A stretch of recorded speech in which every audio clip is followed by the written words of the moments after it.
سو سیٹھی صاحب نیویگیٹ کریں گے آج ہم مختلف ایشوز کے درمیان، کیونکہ میں ابھی بھی نیویگیٹ کریں گی نا کیونکہ اب ہم نیویگیشن کے بعد پاکستان لینڈ کر گئے ہیں فرام لندن. بٹ آپ کا ایکسپیرینس کوئی اچھا نہیں رہا. وہ کہتے ہیں نا all is well that ends well but it didn't end well.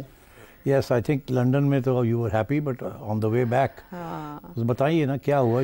آپ تو ابھی 2 گھنٹے پہلے پہنچی ہیں یہاں اور آپ نے تو آرام بھی نہیں کیا اور آپ آ گئی ہیں یہاں. ایکچولی میری فلائٹ رات 3:10 کو لینڈ کرنی تھی، لیکن اتحاد ایئر ویز کا شکریہ جنہوں نے اردو والے سفر کو انگلش والے سفر میں ایسے بدلا کہ پہلے تو ان کو شاید لینڈنگ کی اجازت نہیں مل رہی تھی. یہاں تھنڈر اسٹارم تھا لاہور ایئرپورٹ پر، تو انہوں نے 6-7 پھیرے لگانے کے بعد خود ہی اپنے تئیں یہ فیصلہ کیا کہ وہ سیالکوٹ ایئرپورٹ یا فیصل آباد کے بجائے ملتان ایئرپورٹ ہمیں لینڈ کروائیں گے. چلے وہاں تک تو ہم نے یہ کشت برداشت کر لیا کہ ملتان ایئرپورٹ لینڈ کر لیا، لیکن اس کے بعد اس ایئرپورٹ پر لینڈ کرتے ہی ایک تو یہ کہ ایئرپورٹ کی حالت کے حوالے سے کافی تشویش نظر آئی ہمیں کہ وہاں ہمیں کوئی انفارمیشن نہیں مل رہی تھی کہ ہم نے کس طرف جانا اور ہمارا لگیج ہمیں کیسے ملے گا. اتحاد ایئر ویز کا عملہ ڈیورنگ فلائٹ بھی انفارمیشن پرووائڈ اس طرح سے نہیں کر رہا تھا. بس تمام سٹاف جو ہے وہ کیبن میں جا کے لاک ہو گیا اینڈ وہ کچھ اپنے فیصلے کر رہے تھے. ہمیں ایسے لگا کہ ہم بالکل بے یار و مددگار ہیں. فلائٹ کے اندر بھی 2 گھنٹے ہم فلائٹ پہ بیٹھ کے انتظار کرتے رہے ملتان ایئرپورٹ پر. لیبارٹوریز بند کر دی گئیں. آپ 2 سے 3 گھنٹے تک آپ استعمال ہی نہیں کر سکتے کیونکہ آپ ہوا میں ویسے تو نہیں ہیں، لیکن جب آپ گراؤنڈ پہ ہیں تو آپ ہوا میں، آپ کو پتہ ہی نہیں آپ کے ساتھ ہونا کیا. اور پھر 1 سائڈڈ فیصلہ کرنے کے بعد جب ہم وہاں پر ڈسمبارک ہوئے تو ہمیں پتہ چلا جی ہمیں 4 کوسٹرز لے کے جائیں گی ملتان سے لاہور، اور آپ کو پتہ ہے کہ کتنا ڈسٹینس ہوتا ہے. اور پھر ان کوسٹرز کی حالت زار، اسکارچنگ ہیٹ. جو فلائٹ تھی وہ تو فلائٹ میں بدل گئی. آپ ایئر بس ایئر فرائر میں بیٹھ رہے ہیں. ٹوٹی پھوٹی بسیں تھیں، پتہ نہیں کہاں سے وہ بلائی گئیں. اس موقع پر ہمیں نہیں نظر آیا کہ کوئی ہمارا وکیل ہے وہاں پر یا کوئی ہماری طرف سے بات کرے گا اتحاد ایئر ویز کے ساتھ. سو دس واز آل ٹیریبل. 3:10 رات کے میں گھر پہنچی 3:30 بجے. سو دس از دا ہول اسٹوری. اچھا، ایسی سٹوریز ہم نے بڑی سنی ہیں. میں تھوڑا سا مختصر اس پہ تبصرہ کرنا چاہوں گا. آپ کے دکھ اپنی جگہ پہ جائز ہیں. پہلی بات یہ ہے کہ یہ پائلٹ کا فیصلہ ہوتا ہے کہ لینڈ کرنا ہے یا نہیں کرنا، تھنڈر اسٹارم ہے یا نہیں ہے. Safety of passengers in aircraft paramount ہوتی ہے. اس پہ کوئی اور اس کے فیصلے کے اوپر نظر انداز نہیں ہو سکتا. وہ خود فیصلہ کرتا ہے. اور آپ خود کہہ رہی ہیں کہ 3-4 چکر 4-5 چکر لگائے انہوں نے لاہور کے اوپر، اور رات کو تھنڈر اسٹارم بھی تھی، بڑی اسٹرانگ ونڈز تھیں. تو میرا خیال ہے اس نے فیصلہ یہ کیا کہ یہاں نہیں لینڈ کرنا. اگلا سوال کہ کیا سیالکوٹ یا فیصل آباد شاید آپ لوگوں کے لیے تو کنوینئنٹ ہوتا ہے کیونکہ شارٹ ڈسٹینس ہے، مگر یہ بھی فیصلہ پائلٹ کا ہوتا ہے which is the best airport to land. And so therefore اس نے یہ فیصلہ کیا کہ ملتان لینڈ کرے گا. اوکے، جو اس وقت تک جو کچھ ہوا وہ اٹس ویری انفارچونیٹ. اس میں پائلٹ کا بھی کنٹرول نہیں تھا، آپ کا بھی نہیں تھا. بٹ اس کے بعد جب وہاں وہ لینڈ کیا ہے تو پھر وہاں انتظام تو ہونا چاہیے تھا نا. This is what airports for. Civil aviation authority کا یہی کام ہے کہ پھر فیسیلیٹیٹ کیا جائے سب پیسنجرز کو. اور اتحاد کا یہ کام تھا کہ جب آپ لینڈ کر گئے اور آپ کو امیگریشن سے فارغ ہو گئے آپ، تو اس کے بعد کوئی اچھے کوسٹرز ملنے چاہیے تھے.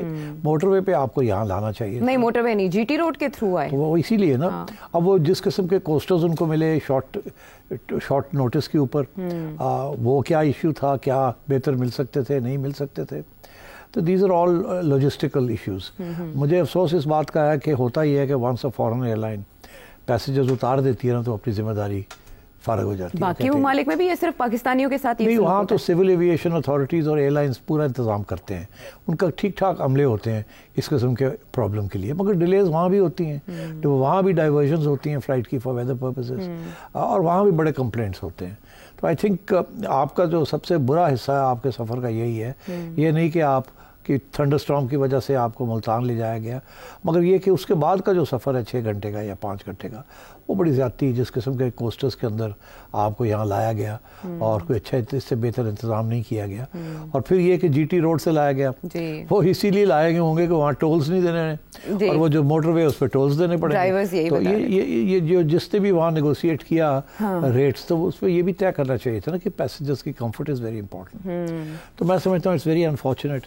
مگر ایئر لائنس کو بھی چاہیے کہ خیال کریں اپنے پیسنجرز. انفارچونیٹلی عائشہ، پاکستانیوں کی عزت نہیں ہے فارن ایئر لائنس میں. آپ کی اپنی ایئر لائن آپ کی عزت نہیں کرتی. اور فورن ایئر لائنس بھی نہیں کرتی. تو یہ جو ایئر لائن آپ جس پہ آئے ہیں وہ چوک بلاک فل آف پاکستانیز اور زیادہ تر یہ مڈل ایسٹ سے آ رہے ہوتے ہیں لوگ. اس میں زیادہ تر ورکنگ کلاس کے لوگ ہوتے ہیں, لیبر کلاس کے لوگ ہوتے ہیں, کچھ فیملیز ہوتی ہیں سو آن. تو یہ بھی فرق پڑتا ہے نا, کتنے لوگ بزنس کلاس میں بیٹھے ہوئے ہیں, کتنے لوگ اکانومی میں بیٹھے ہوئے ہیں اینڈ سو آن. اور بڑی مجبوری ہوتی ہے یہ لوگ جو بھی واپس آ رہے ہوتے ہیں, دے آر آلسو بڑی مجبوری ہوتی ہے ان کی.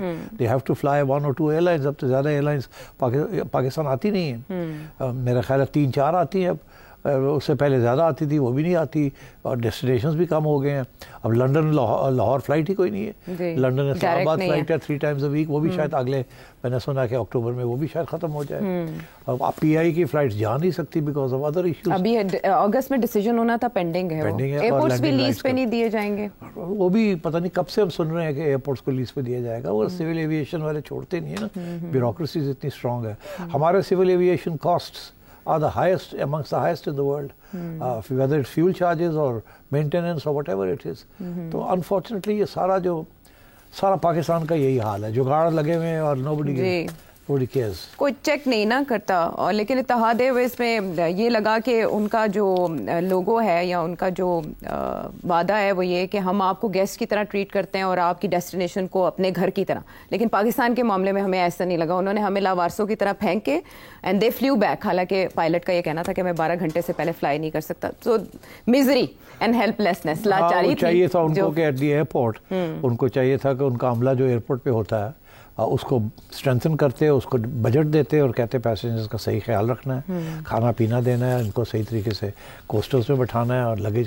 یہ تو وہ نہیں کیا نا, نہیں کیا گیا. ہمیں نظر آیا کہ انفارمیشن ڈیسک بھی کوئی اویلیبل نہیں تھا جس پر لگیج کے حوالے سے انفارمیشن دی جاتی. بہرحال کہاں تک سنو گے, کہاں تک سنائیں, یہ تو ایک ایسی یہ دکھ روتا. آپ کے دکھ ہم نے سن لیے اور اب آگے افسوس ہوا. آپ جا کے آج اچھا ریسٹ کیجیے گا, کل ٹھیک ٹھاک ہو جائے. ہاں, لیکن جیٹ لیگ کی وجہ سے اگر میں کہیں لاغر نظر آؤں یا ایبزارب تو آپ نے مجھے معاف کرنا ہے. لیکن پاکستانی سیاست کبھی ڈس اپوائنٹ نہیں کرتی, ہر وقت انٹرسٹ برقرار رہتا ہے. اسپیشلی جو پارٹیز کا بیانیہ بدلتا ہے وہ بہت انٹرسٹنگ ہے. آپ اکثر نون لیگ کو بھی تنقید کا نشانہ بناتے ہیں کہ بھائی انہوں نے ووٹ کو عزت دو کا بیانیہ, اس سے کیسے یو ٹرن لیا. یو ٹرن نون لیگ بھی لیتی ہے, صرف عمران خان صاحب پہ الزام نہیں. لیکن عمران خان صاحب کے حوالے سے جو اب تازہ اسٹیٹمنٹ سامنے آئی ہے وہ ایسے جیسے دو محبت کرنے والوں کے درمیان سماج دیوار ہوتا ہے نا. عمر ایوب صاحب یہ کہہ رہے ہیں کہ نون لیگ, فوج اور ہمارے درمیان یعنی پاکستان تحریک انصاف کے درمیان دیوار بن رہی ہے, ہم ایسا نہیں ہونے دیں گے. یعنی پاکستان تحریک انصاف اور سپاہ سالار ایسا نہیں ہونے دیں گے. یہ بہت ڈرامائی تبدیلی ہے. یہ نیا بیانیہ ہے, کیا یہ کوئی جادو چلا سکتا ہے, کچھ بیک ڈور چل رہا ہے؟ دیکھیے پی ٹی آئی ایک امپریشن دینا چاہ رہی ہے اپنے لوگوں کو کہ بیک ڈور سے بات چیت شروع ہے, ہمارا وقت آ گیا ہے, پاکستان کی اسٹیبلشمنٹ جو ہے وہ ہم سے بات کر رہی ہے بیہائنڈ دا سینس. بہت سے اس قسم کے وہ چیزیں چل رہی ہیں اور وہ سارے پی ٹی آئی کے لوگ ہی چلا رہے ہیں کہ جی فلانا بریگیڈیئر ملنے گیا, فلانا یہ ملنے گیا. میں آپ کو کانفیڈنس کے ساتھ کہہ رہا ہوں کہ بالکل ایسی کوئی بات نہیں ہو رہی. اسٹیبلشمنٹ کسی موڈ میں نہیں ہے پی ٹی آئی سے بات کرنے کے لیے, اور کسی قسم کی بات چیت نہیں ہو رہی. مگر البتہ یہ ضرور ہے کہ خان صاحب نے اپنا بیانیہ جو پھر تبدیل کرنے کی کوشش کی ہے, کیونکہ ہر دفعہ جب وہ یہ تو ناکامی ہوتی ہے تو کرتے ہیں.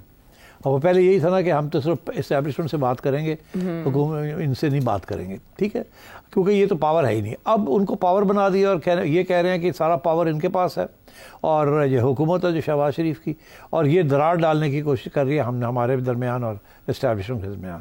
اور آل آف اے سڈن راتوں رات آرمی چیف کو سپاہ سالار اور اس قسم کی پیاری باتیں ان سے ان کے بارے میں کرنی شروع کر دی ہیں. حالانکہ ٹویٹر دیکھیے آپ, یہ جو سارے اقدامات ہونے جا رہے ہیں سینسرشپ کے, they all have to do with جس قسم کی زبان استعمال کی جا رہی تھی اسی سپاہ سالار کے.